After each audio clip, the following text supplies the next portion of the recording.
Nessa aula vamos falar sobre dízimas periódicas. O que chamamos de dízimas são decimais infinitos. Aí essa dízima ela pode ser periódica ou não, certo? Quando a dízima, isto é, o decimal infinito, ele é periódico, ele é um número racional, isto é, ele pode ser escrito na forma de fração, em que o numerador da fração é um número inteiro e o denominador é um inteiro diferente de zero. Agora, quando acontece da dízima, isto é, o número decimal infinito, ser não periódico, certo? Aí ele não pode ser escrito na forma de fração de inteiros, isto é, ele não vai ser um número racional, aí consequentemente a gente denomina esse número decimal infinito não periódico de número irracional, ok? Que é um tipo de número que nós ainda iremos estudar. Até aqui a gente só estudou os racionais, que contêm os inteiros, que por sua vez contêm os números naturais. E agora vamos tratar disso, dos números racionais, que são dízimas, isto é, decimais infinitos periódicos, certo? Então, fazendo uma definição para dízima, as dízimas periódicas, elas são números. As dízimas periódicas, lembre, dízima quer dizer decimal infinito. Aí, no caso, eu estou dizendo que essas dízimas, elas são números periódicos. Então, as dízimas periódicas são números decimais infinitos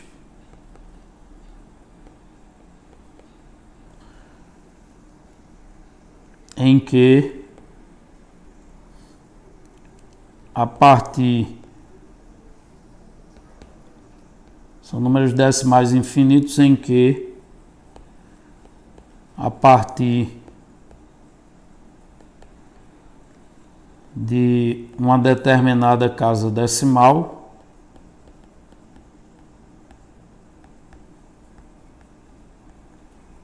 a partir de uma determinada casa decimal,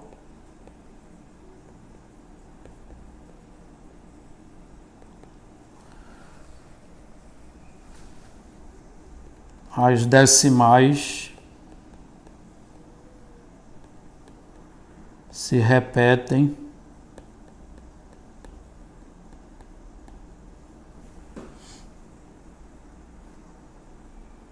infinitamente.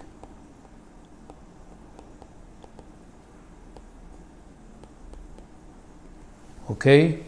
Então, e o detalhe, né, o que eu disse no comentário que eu fiz antes da definição é que essas dízimas elas podem ser colocadas na forma de fração de inteiros, isto é, essas dízimas periódicas elas são números racionais. Então vamos anotar esse comentário também. Então, as dízimas periódicas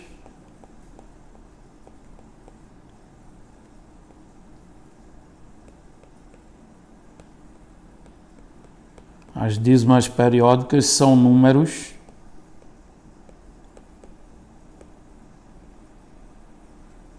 racionais.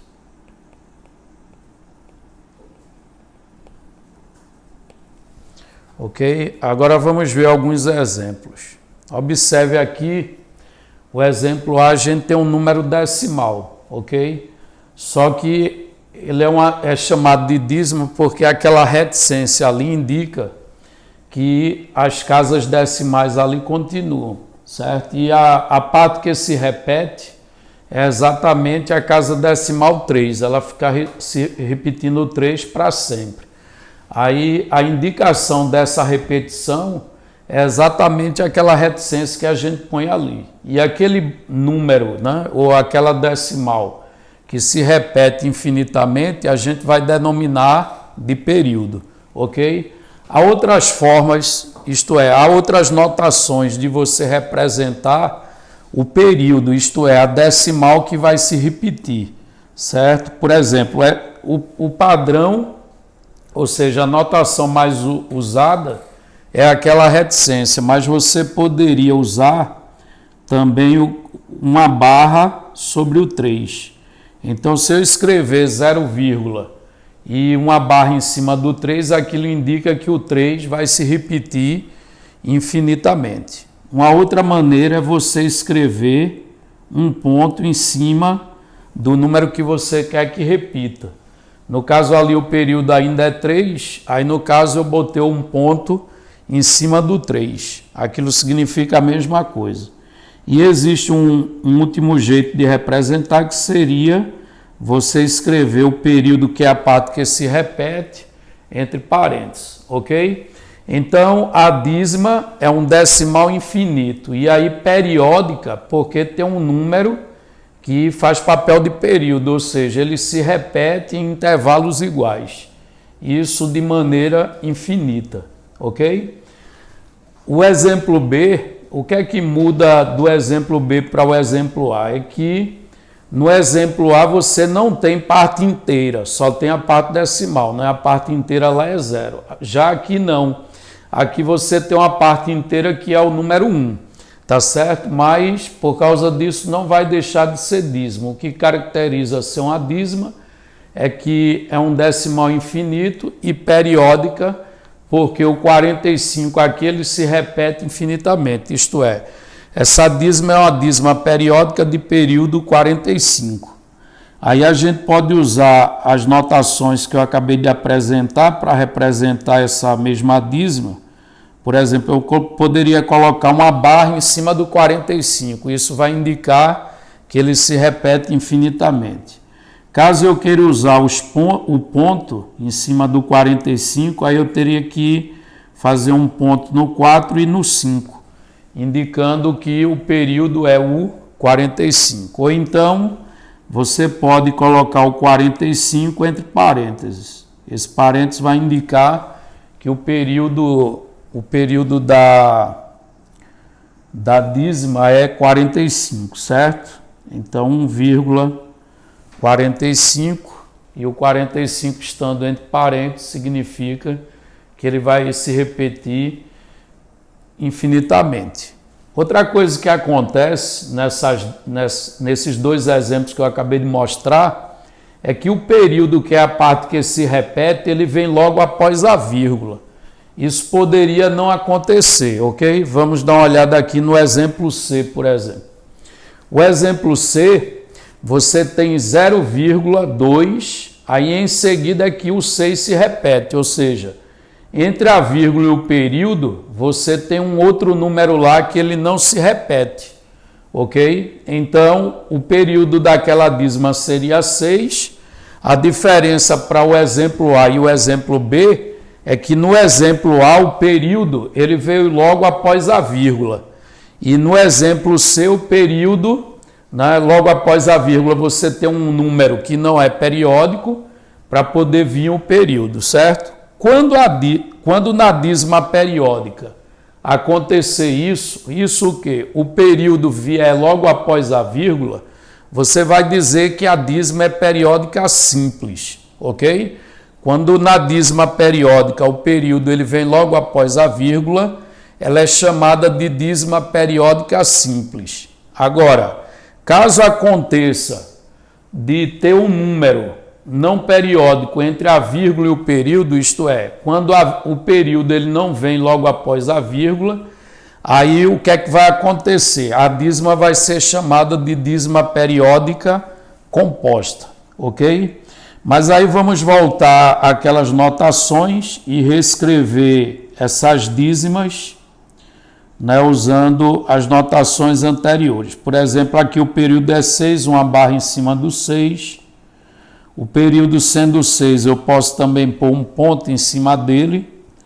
E o período sendo 6, eu posso pegar o 6 e colocar entre parênteses, ok? Sempre o período eu posso indicar usando as reticências, a barra, o ponto em cima dele ou os parênteses. ok? Esse exemplo D eu ficaria com 2,65. Aí percebo que o período é 216. Então, uma barra aqui em cima do 216. Ou poderia ser 2,65. Aí aqui 216 e um ponto em cima dele, certo? Aí no caso aqui eu tenho o ponto em cima do 216, indicando que ele é o período. Ou poderia ser 2,65 e o 216 entre parênteses, ok? Então, nessa aula a gente aprendeu o que é uma dízima periódica, certo? É um decimal infinito que, a partir de uma determinada casa decimal, as decimais se repetem em blocos indefinidamente, ok? E aprendemos também as principais notações que podem ser usadas para indicar a parte que se repete. A parte que se repete é chamada de período, e não esquecer o comentário que eu fiz. Quando esse período ele vem logo após a vírgula, ela é chamada de dízima periódica simples. E caso aconteça isso aqui, de ter um número entre a vírgula e o período, isto é, o período ele não vier logo após a vírgula, eu vou chamar de dízima periódica composta, ok? Mas aí, como eu disse no início da aula, esses números são números racionais, ou seja, eles podem ser escritos na forma de frações de inteiro, certo? Aí, na próxima aula, a gente vai aprender exatamente isso, pegar uma dízima periódica, seja ela simples ou composta, e encontrar a sua fração geratriz, isto é, a fração que deu origem àquela dízima periódica, ok?